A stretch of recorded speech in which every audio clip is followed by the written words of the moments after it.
vous pourriez parler de cette période ottomane, comment c'était régi, comment on va Eh bien, dire, les Algériens, on ne pouvait pas les appeler les Algériens encore à cette époque-là. à, c'est discutable parce que lorsque vous lisez par exemple Ibn Khaldoun, le grand écrivain du XIVe siècle, il est mort en 1406, il parle il parle de Bilad el-Jazair, il parle de pays de l'Algérie.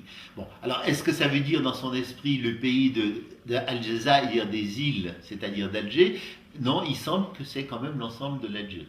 Et lorsque le pouvoir ottoman s'installe, la régence d'Alger, qui est reconnue par l'Empire ottoman en 1518, on commence à parler, on voit dans les textes le terme de Dawlat al-Jazair, c'est-à-dire de État d'Alger.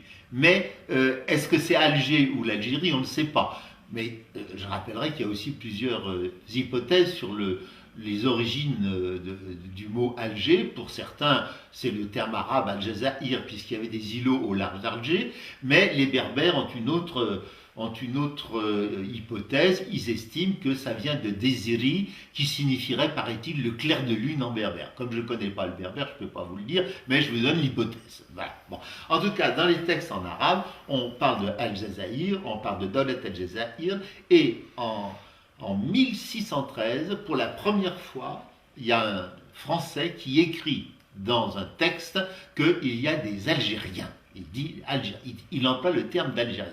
Donc il semble que de Alger, on soit passé à Algérie dans l'espace de ce 16e siècle.